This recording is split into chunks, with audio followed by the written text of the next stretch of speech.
and welcome to The Tax Track, the brand new podcast series from ICAEW, where we explore the latest from the tax world and what it means for our members and tax professionals alike. In our very first episode, we'll be looking ahead to what's coming down the line in 2024 and how accountants, businesses and taxpayers can navigate the changes in an election year. If there's a change in government or not, we're still likely to see some sort of fiscal event, I would have thought. The time has come that everybody needs to set themselves up with access to their digital tax account, because there are going to be things that need to be done there. I'm Lindsey Wicks, Senior Technical Manager for Tax Policy at ICAEW. I'm joined by two colleagues who know more on the subject of tax than most. Caroline Miskin, Senior Technical Manager for Digital Taxation, and Frank Haskew, Head of Taxation Strategy. Welcome to you both. Hello. Thank you for having us, Lindsey. The first few days back in the office have been a bit of a whirlwind, haven't they? It's been extremely busy, hasn't it, Caroline, already? We've already had, even before we got back, we had the announcement of a budget, which I guess does help us all planning our diaries. So, obviously lots going to happen. So, this first episode looks ahead to the year in tax for 2024. We've all chosen a topic that we think will define the year, and we're going to talk about those issues and what they might mean for accountants and businesses. My topics is the fact that it's an election year. Caroline, you've chosen HMRC service standards, and Frank, you've chosen regulation. I'll kick off with the broadest topic of discussion. It's an election year. We're not sure when the election will happen, but it'll obviously have an impact on tax, particularly how many budgets we might have, how many finance bills we might have. What are your thoughts on this?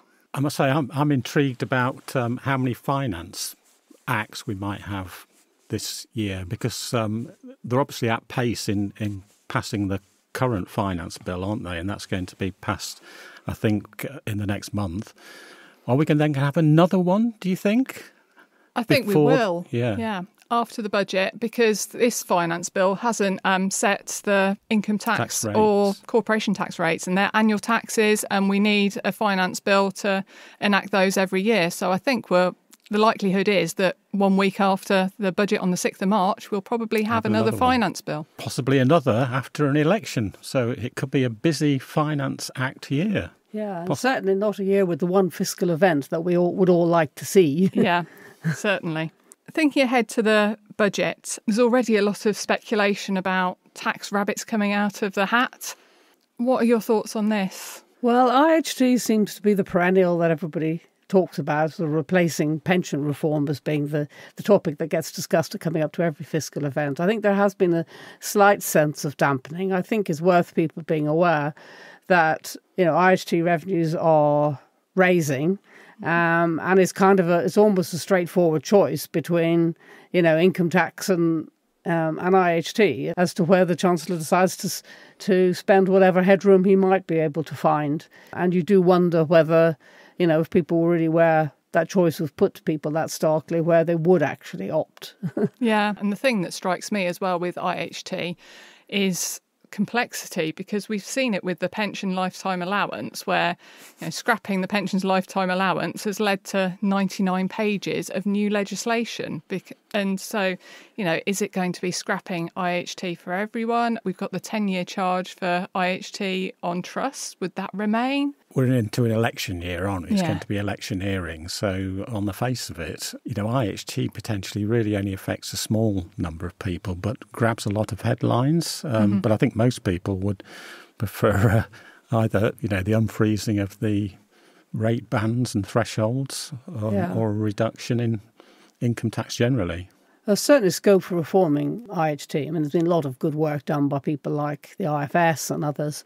There's certainly room for reform, but it's exactly that sort of thoughtful level change that I don't think we will see in an election year with lots of fiscal events and finance acts. And the other rumour has been that he'll do something for first-time buyers. Not obvious what. And we've had, special forms of ISAs. We've had stamp duty, but that just seems to put up the house prices. So I haven't seen any suggestions as to how he might do that. No, I mean, it's a perennial issue now, isn't it, that SDLT rates are high. once upon a time, it was just 1%, wasn't it, on purchases over 30,000, but we're a long, long way from that with SDLT, and it is a significant cost, isn't it? And but as you say, will it just effectively fuel house price inflation? At the end of the day, it doesn't seem to be affecting the market particularly. I think as ever, we'll have to watch fuel duty. I mean, as you know, all the assumptions are that the fuel duty hasn't been put up for years. I've forgotten how many years now, but yet the forecasts all continue to assume that it will rise in line with inflation. So that's going to make a very significant. The decision on that will make a very significant difference to how much scope there is for other changes, I suspect. And we spoke before about the fact that we might have an emergency budget after an election. Presumably that could mean some mid-year changes. No matter, if there's a change in government or not, we're still likely to probably see some sort of fiscal event, I would have thought, because, if it's a new government, it would want to make its mark. But I suspect, we'd probably also see, if you like, from the current government, would want to carry through further things, having had a new mandate. So I think we will have an event. I suspect they might not want to call it an emergency budget, possibly. But whatever happens, I think we will see changes coming through, no matter what happens. We have had mid-year changes before, but not very many, really, over the years. I mean, national insurance is because that's not an annual, that one's the easier one to change mid-year. Easier. Payroll people won't like me saying that, but it is easier than income tax, which I know in Gordon Brown's era there was a mid-year change, but I think that would be really messy. Okay, so for an election year, we think many fiscal events, many finance bills, and it would just be interesting to see where they go with tax policy.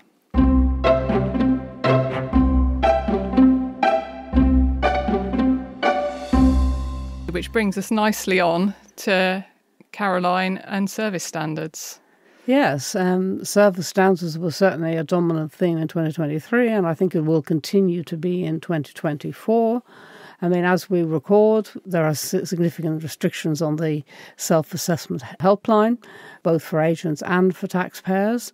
And HMRC is certainly doubling down on trying to achieve what they call channel shift, moving contact from phone and post onto the HMRC's digital services. And I think to some extent one has some sympathy with them, limited, but we have some, because they do get an awful lot of calls for things that could be done easily online. So people looking for their national insurance number, just asking what their PAYE code is, changing their address, those kind of things. They do get millions and millions of calls, mostly from taxpayers. HMRC does acknowledge that this shift is more to do with taxpayers than it is with agents. But the HMRC has made it very clear that if it can't reduce phone and post contact by something like 30% by the end of this year compared to 2021, that is the only way it is going to be able to restore its service standards. The staff numbers have reduced by about 24% in the last 5 years. HMRC's budget is going down by $1 billion. So HMRC does need to achieve significant channel shift. I have a list of all the gaps and issues with HMRC service standards, which is doing the rounds within HMRC, but it just seems to be so difficult to get those changes. We keep getting messages from HMRC to say, people go online. We all know, and agents in particular know, that there's so many things that can't be done online. HMRC services, they're not comprehensive. They're not always easy to find. And there really does need to be very significant investment in digital services. I mean, we've asked members a lot as to where the gaps are, so I think they're all fairly well established now. But things like being able to have some sort of secure electronic communication, even if email isn't the answer, something that a secure equivalent. Clearly, there's a lot been going on in HMRC customer services, but what specifically needs to change? simple things like agents being able to request changes to tax codes. There's no digital service for that at the moment. Withdraw tax returns. There's some really basic things that can't be done online, and HMRC really does need to step up and actually provide decent services. So what can people do to help ease the pressure of HMRC?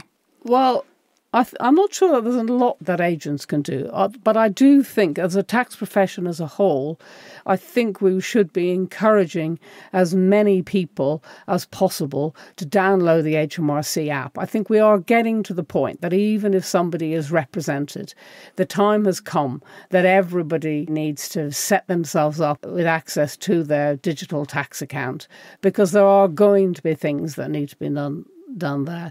The best hook is national insurance, because there's really good information on the national insurance history and what your state pension forecast is.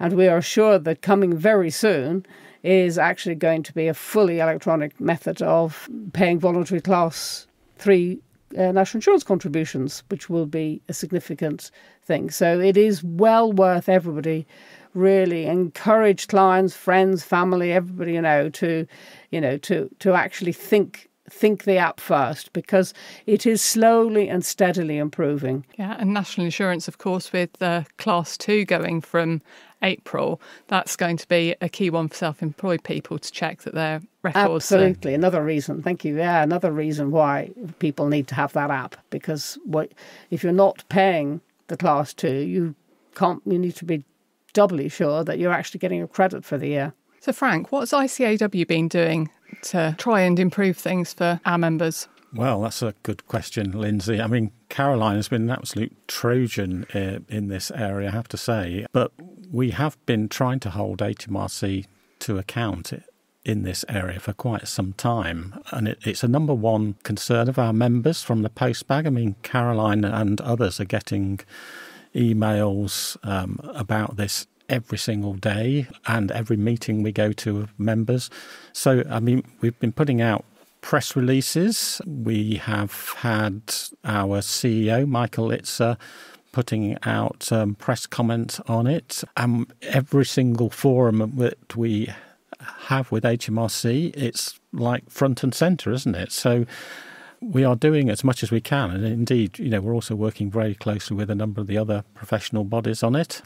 I suppose I would just say that, we obviously saw the evidence from HMRC with the Treasury Committee, or was it the Public Accounts Committee there just before Christmas, where you just listen to it and demand is going up and resources are falling. I mean, it just seems to be an unsustainable position. And, the comments we're getting are that it's going to get worse before it gets better, which is really concerning. And I think we've got to carry on holding HMRC's feet to the fire. And I think the other comment I'd just make is there doesn't ever appear to be a plan B. This is the plan and we're somehow going to meet it. But on the basis of, past performance as a guide to the future, I think from our side, we're seriously concerned that they won't. And a lot seems to be held on channel shift, achieving that shift from speaking to a person to going online and acting for yourself. How reasonable is that? What do taxpayers need? Tax is a bit different to, if you like, other organisations seeking to engage digitally, in the sense that you have legal obligations, and if you don't meet them, you're potentially open to penalties or interest. Both taxpayers and agents, there's that fear factor. They want reassurance that they've got it right, and it's not something that you do every day or every week. So, you're not going to be. It's not like checking your banking app, which you might do every day or every week. That's not going to happen with tax, whatever might be in HMRC's dreams. We're a long way from that, I think, aren't we? Yeah, that's why in some cases a lot of people do still need a tax agent, which probably brings us nicely on to regulation and specifically of tax advisors, which is your topic, Frank.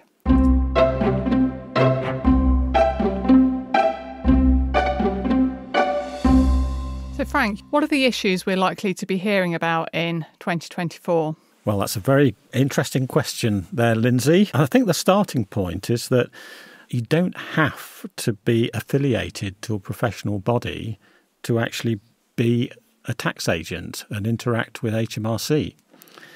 Anyone, literally anybody, can set themselves up without any knowledge of taxation. I mean, there's all sorts of stories about people doing exactly that, but I think my favourite one was, in fact, Caroline, your predecessor in the role, Philippa Steadman, who had people in her street in Wimbledon who were Australians over on visas.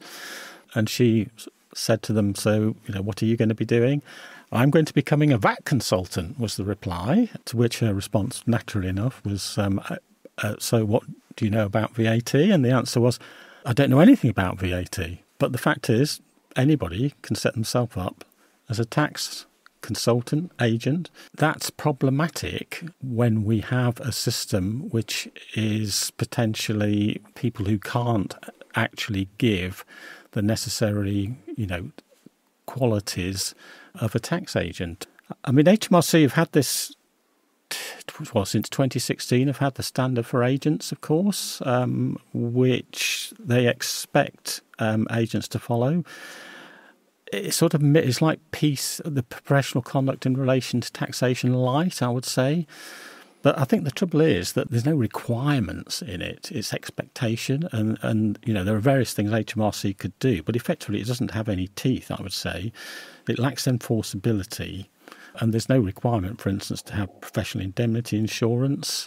I mean, HMRC's stats, not that we've seen any real stats, of course, are that about 30 to 35% of agents who are registered with them appear to be unaffiliated to a professional body. But as we all know, a lot of the problem areas that we're seeing seem to be in that sector, not exclusively. I think it's, we have to recognise that. But areas like contractor loans, R&D, repayment agents, umbrella companies, the list is quite long, isn't it? And we seem to see lots of problems in those areas, as you know. And it pretty much came to a head with Sir Amias Morse's report, which was already December 2019. So it's now already some time ago. But one of his recommendations was that there should be greater oversight of the tax profession and possibly including regulation. And really, that can has been sort of being kicked around ever since. And Frank, we've already had a few consultations. Can you talk us through those? We had a call for evidence back in, it was now March 2020, just as the pandemic was starting. Then the following year, we had another consultation on potential compulsory professional indemnity insurance and also the definition of tax advice. The government obviously decided in its response, which was November 2021, that it wouldn't proceed with compulsory PII, but would look to introduce possibly a further consultation on regulation. So here we are in 2 years on. Yeah, we still haven't seen that consultation. Well, it's extraordinary. Yeah, I mean, we wrote. I've got the letter we wrote to the FS Financial Secretary to the Treasury back in February 2022 about all of this, and here we are almost again 2 years on, even from that, and we haven't seen anything. But the mood music we are getting is that that's going to change. That we're going to have a consultation in the first quarter this year. And that is likely to contain proposals, certainly a direction of travel that's looking at greater regulation, effectively, of the tax professions. One area where we have had some action is in respect of repayment agents, and that's partly because of the disruption that they can cause on HMRC's ability to deliver customer service. Caroline, do you want to talk a little bit around what's happened there? There have been some quite significant changes there. I mean, it started with deeds of assignment, which a deed of assignment dates back to 1920s property law. But what it actually means is that you are assigning a repayment in formal legal terms to the individual, and it's different from a nomination, which is simply saying please pay this money to a third party. As a nomination can be revoked unilaterally at any time, whereas a deed of assignment can only be revoked by mutual agreement between the taxpayer and the third party. So the first action we saw, which I think pretty well everybody welcomed, was to stop deeds of assignment. The next step that HMRC is taking is to make sure that agents submitting paper repayment claims, so we're talking about the sort of mass market of P87s, marriage allowance claim forms, things like that, the agent will have to quote their agent reference number on those forms. HMRC has also taken a lot of steps on repayments of tax on interest on PPI claims and actually paused processing those for a period at the end of last year and is now actually requiring the PPI paperwork before it will look at the repayment claim. So it's really slow those down and actually required very specific evidence. Repayment agents have, though, been successful in plugging a gap because a lot of people don't realise that they're entitled to claim back their tax. So how do we address that? If HMRC is trying to tackle it, aren't they, as an issue? But the issue is partly awareness, isn't it? There does need to be a lot more done on making people aware of the reliefs to which they are entitled and how they claim them. And it's back to what we were talking about earlier, is that the digital services need to be much more comprehensive and easy to find and all joined together. And I think when we get to the point that actually everything is in one place, then I think we will start to see people becoming much more familiar and much more interested in checking their tax affairs. And Frank, they also have a place in the market in terms of doing things at relatively low cost, but professional indemnity insurance is another cost. Should we just pick up again on that and why HMRC rejected the idea of everyone holding professional indemnity insurance? I mean, as we all know, if you're a member of a reputable professional body, it's a requirement to have professional indemnity insurance, PII. So we were actually supported it in principle as an idea, but the insurance industry certainly were not keen on it. But in the end, the government did reject it. And I think there were three main reasons. The first one being that the government thought that the consumer protection element of PII was actually quite weak. They also thought that it was unlikely to work as a mechanism for removing the riskiest tax advisors from the market, which is probably true because we all know that these actors or bad actors don't seem to be completely impervious to almost anything you try and do to stop them. And thirdly, but I think importantly, there was a serious worry that premiums would actually rise for all tax advisors because that's the way the insurance market would work. And in fact, they've been rising anyway, as I understand it, quite significantly without, those sorts of changes. So I think those were all the reasons why they rejected them. But the fact is that if we go into a model which had greater sort of regulation, or everybody had to be a member of, say, a professional body, then they would have to have PII anyway. So, to some extent, it's not gone away because it will have to happen if we move to a, if you like, a more regulated environment. Can you just give me an idea of ICAEW's position on regulation? Where we are at the moment is that we certainly need better data on which to make decisions. We don't really have a good handle on data as to the performance of agents. And without good data, as we know, you can't really make good evidence-based decisions. So I think we're in a position that we need better data. But I think more importantly than that, what actually is the problem we're trying to solve, and will regulation solve those problems? Caroline has just highlighted very clearly the problems in the repayment agent sector, where effectively we're already having to introduce new sets of rules to deal with that. So, is regulation the answer to that? I'm not sure from evidence that we've seen elsewhere in the world, for instance, Australia, that regulation actually would solve the sorts of problems that we've often been seeing, if you like, outside of the affiliated sector. And we all know the people acting in these areas do seem to operate and continue to operate no matter how many rules and regulations you throw at them. And I think the other thing is that, and this again is where tax is a bit different, I think, is it could have you could end up with perverse policy outcomes. Because the fact is, if you introduce a regulatory regime, as we know, costs will go up. And at what point do you reach whereby tax advice becomes too expensive for many taxpayers, with the result that they'll just do it themselves?